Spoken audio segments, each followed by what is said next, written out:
కాంగ్రెస్ ప్రభుత్వం ప్రవేశపెట్టిన బడ్జెట్ కావచ్చు, ఆ శ్వేతపత్రాలు ఏవి కూడా ప్రజలు నమ్మశక్యంగా లేవు, ప్రజల్ని సంతృప్తి పరిచే విధంగా లేవంటూ కామెంట్ చేస్తూ ఉన్నారు బీఆర్ఎస్ నాయకులు. టీఆర్ఎస్ నాయకులు కామెంట్ చేయడం సర్వసాధారణం, కానీ నమ్మశక్యంగా ఎందుకు లేవని మేము ప్రశ్నిస్తూ ఉన్నాం. మేము చేసి చూపిస్తున్న దాన్ని వాళ్ళు డైజెషన్ చేసుకోలేకపోతున్నారు. 60 రోజుల్లో ఏంద్రమై కాంగ్రెస్ ప్రభుత్వం పైసలు మొత్తం అంటే గిన్నె మొత్తం మనం కాల్ చేసిపోయినాం, మళ్ళీ వీళ్ళు ఎట్లకెళ్ళి సృష్టిస్తున్నారు అని వాళ్ళకి అర్థం కాని పరిస్థితిలో ఈరోజు వాళ్ళు ఉన్నారు. ప్రజల మాట్లాడుతూ కాంగ్రెస్ పార్టీకి ఇంత పెద్ద ఎత్తున ఉంది కాబట్టి వాళ్ళు ఏం చేయాలనో అర్థం కాక బట్టగాల్చి మీదేస్తే పని అయిపోతుందనే ఆలోచనలో ఉన్నారు. కానీ ప్రజలు దాన్ని తిప్పికొడుతున్నారు. టీఆర్ఎస్ సోషల్ మీడియాని ప్రజలు తిప్పికొడుతున్నారు, కాంగ్రెస్ నాయకులు కాదు, యూత్ కాంగ్రెస్ నాయకులు కాదు.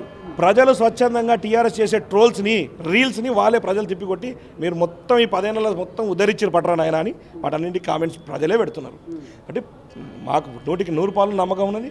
ఈ 60 ఏళ్లలో ఒకటే ఒక నిదర్శనం, 60 సంవత్సరాలలో ఒకటే నిదర్శనం, 10 సంవత్సరాలలో వాళ్ళు ఇయ్యలేని ఉద్యోగాలు 60 రోజుల్లో కాంగ్రెస్ ప్రభుత్వం చేసింది.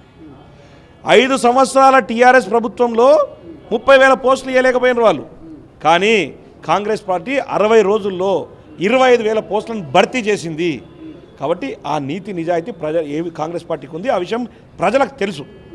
కానీ కాంగ్రెస్ పార్టీ ఏమైనా గత పాలకులాగా బీఆర్ఎస్ నాయకుల్లాగా ప్రజల్ని ఏమైనా మసిపూసి మారేడుకాయ చేసే ప్రయత్నం చేస్తుందా?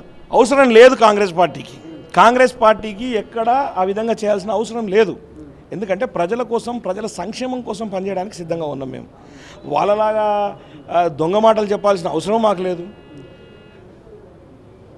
మనందరికీ తెలుసు, టీఆర్ఎస్ ప్రభుత్వం రాకముందుకు 2014 వరకు చాలామంది విద్యార్థులు నాకు కాకపోతే నా చెల్లెలకో, నా అక్కకో, నా తమ్మునికో ఉద్యోగం వస్తుందని ఆత్మ బలిదానాలు చేసుకొని తెలంగాణ వస్తేనే నాకు ఉద్యోగం వస్తుంది, లేకపోతే నాకు ఉద్యోగం రాదు అని మైండ్లో క్రియేట్ చేసిన ఈ హరీష్ రావు తప్పుడు మాటలకు, కేటీఆర్, హరీష్ రావు, కవిత, కేసీఆర్ మాట్లాడిన తప్పుడు మాటలకి ప్రలోభమై చాలామంది విద్యార్థులు ఆత్మ బలిదానాలు చేసుకున్నారు. కానీ ఆ ఆత్మ బలిదానాలు చేసుకున్న విద్యార్థుల ఇండ్లకు కూడా న్యాయం జరగలే టీఆర్ఎస్ ప్రభుత్వంలో. ఎవరికి న్యాయం చేసిన వాళ్ళు? వాళ్ళ కుటుంబానికి తప్ప. కానీ నేడు ఏదైతే ఉద్యోగ నియామకాలు ఉన్నాయో మొట్టమొదట ఉద్యోగ నియామకాలను క్లియర్ చేయాలని మా ముఖ్యమంత్రి గారు మొట్టమొదట పెట్టుకునేదే ఉద్యోగ నియామకాల గురించి. ఇమీడియట్గా ఉద్యోగాలు ఏవైతే అనుకున్నామో వాటన్నింటినీ క్లియర్ చేయాల్సిందే.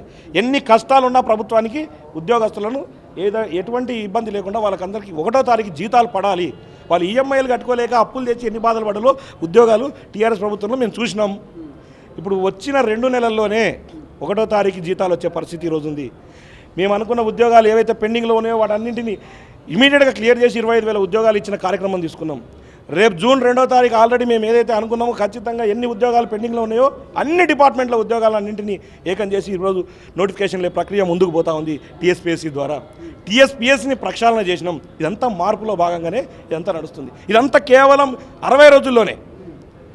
ఇంకా మేము దాదాపు 4.5 సంవత్సరాలు ఈరోజు కాంగ్రెస్ పార్టీ అధికారంలో అవుతుంది. ఈ 4.5 సంవత్సరాల్లో విద్యార్థులకు, నిరుద్యోగులకు ఏ విధమైన న్యాయం చేస్తుందో ఒక్కసారి మీరే ఆలోచన చేయండి. అది ప్రధానంగా కాంగ్రెస్ పార్టీ అధికారంలోకి రాగానే మంత్రులు, ఎమ్మెల్యేలంతా కూడా దందాలు మొదలుపెట్టారు. ప్రధానంగా సీతక్కకు సంబంధించిన పిఏ ఇసుక దందాలో ప్రధాన పాత్ర అంటూ సోషల్ మీడియాలో పెద్ద ఎత్తున చర్చ జరుగుతున్నది. దీనికి సంబంధించి ఏమైనా స్పందిస్తారా? ఒక్కటే విషయం, సీతక్కకు సంబంధించి సీతక్క ఎక్కడ ఇసుక దందా చేసింది? ఎవరు చెప్పినారు? ఒక ఏ ఎమ్మెల్యే దగ్గరికి పోయినా కూడా ఒక ఎమ్మెల్యే పిఏ ఇప్పుడు ఎమ్మెల్యే పిఏ చెప్పిన దానికి సీతక్కకి ఏంటి సంబంధం? ఒక ఎమ్మెల్యే పిఏకి ఎవరో ఫోన్ చేసి అన్న ఇట్లా మా బండ్లు ఉన్నాయి, ఒకసారి ఒక అధికారికి చెప్తే ఇడిచిపెడతారేమో అని ఫోన్ చేస్తే, అరే పలానా వ్యక్తి ఎవరో తెలిసినవాడు వస్తాడు, వచ్చినప్పుడు ఒక ఫోన్ చేసి ఏదైనా అవకాశం ఉంటే చూడండి అని చెప్పిండ్రు. దాంతకు మించి దాన్ని ఒక భూతద్దంలో పెట్టి పెద్ద ఎత్తున చూపించి ఒక గిరిజన మహిళను ఏ విధంగా కిందికి, అంటే ఒక మంత్రిగా, గిరిజన మహిళ మంత్రిగా ఉంటే అక్కస్ తట్టుకోలేని టీఆర్ఎస్ నాయకులు చేస్తున్నటువంటి ఇదొక విషయం అన్నది అందరికీ తెలుసు. ఒకటే గుర్తుపెట్టుకోవాల్సింది, సీతక్కను ఒకసారి ఇదే ములుగుకు పోయి ఆమె మంత్రి అయిన తర్వాత అక్రమంగా ఇసుక కొట్టిన అన్నింటినీ రద్దు చేయించి బంద్ చేయించినారు. అది తట్టుకోలేని ఇసుక మాఫియా ఈ విధమైన కార్యక్రమాలు మొదలైంది. పేపర్లలో, వీడియోలలో ఈయనను బ్లేమ్ చేసే ప్రక్రియలో ఈరోజు నడుస్తుంది. ఖచ్చితంగా 100% మేము చెప్తున్నాం. సీతక్కకు సంబంధించింది కాకుండా ఎనీ మంత్రి, ఎమ్మెల్యే, ఇప్పుడు నీవే ఉన్నావు, మనం ఫోన్ చేస్తే కూడా అన్న ఇట్లా ఎవరో కొట్లాడుతున్నారన్నా కొద్ది పోలీస్ స్టేషన్కి ఫోన్ చేయండి, మనం ఫోన్ చేసి మాట్లాడరా? అరే మాకు సంబంధించిన పిల్లలు ఎవరో ఫోన్ చేసిండ్రు, చూడండి అది ఎస్ఐ గారు, అది ఏమైనా ప్రాబ్లం ఉందంటే అది క్లియర్ చేయడానికి చెప్తారు ఎవరైనా. కానీ దాన్ని భూతద్దంలో పెట్టి పెద్ద ఎత్తున చూపించే ప్రక్రియ టీఆర్ఎస్ సోషల్ మీడియా చేస్తున్నారు. ఖచ్చితంగా ఒకటే చెప్పదలుచుకున్నాం, వాళ్ళందరికీ ఖబర్దార్. మీరు ఎన్ని తంటాలు పడ్డా ఎన్ని చేసినా ఒక్కసారి టీఆర్ఎస్ ఎమ్మెల్యేల గత చరిత్రలు తీసుకోండి. ఎమ్మెల్యేలు రంగంలో దిగి ఇసుక దందలు చేసి ఇసుక మూటలు కట్టిన వాళ్ళు వాళ్ళ చరిత్ర. ఈరోజు నిష్పక్షపాతంగా సీతక్క ఎక్కడ చూసినా కూడా ఒక్కసారి ఒక చిన్న కంప్లైంట్ ఇంత ముందుకు ఉందేమో తీయండి చూద్దాం. సీతక్క వసూలు చేసింది ఏదైనా ఉంటే చూపించండి, ధైర్యం ఉంటే దమ్ము ఉంటే చూపించండి. ఈరోజు నేను అడుగుతున్న వాళ్ళని ఎందుకు తప్పుడు సమాచారాలు తప్పుడు ప్రచారాలు చేస్తున్నారు? ఆ తప్పుడు ప్రచారాలు చేసిన వానికి ఖబర్దార్. అది ఎవడో దొరికితే బరాబర్ వాన్ తీసుకొని లోపలేయడానికి సిద్ధంగా ఉన్నాం. దొరికితే యూత్ కాంగ్రెస్ వాళ్ళు భర్తం కూడా పట్టడానికి కూడా సిద్ధంగా ఉన్నారు. అక్కడ ఏం చెప్తారు? పార్లమెంట్ ఎన్నికలు సమీపిస్తూ ఉన్నాయి. సో ఈ నేపథ్యంలో ఇప్పటికే కాంగ్రెస్ పార్టీలో ఉన్నటువంటి యూత్కి అంతా కూడా మంచి మంచి పదవులు వస్తూ ఉన్నాయి. యూత్ కాంగ్రెస్ ప్రెసిడెంట్గా ఉన్నటువంటి శివసేన రెడ్డిని ఏ పదవిలో చూడబోతా ఉన్నారు? ఖచ్చితంగా మంచి పదవులనే చూస్తారు. అది పార్టీ అధిష్టానానికి తెలుసు. ఖచ్చితంగా పార్లమెంట్లోనో స్టేట్లో కీలకమైన బాధ్యతలనే ఉంటాం. ఖచ్చితంగా.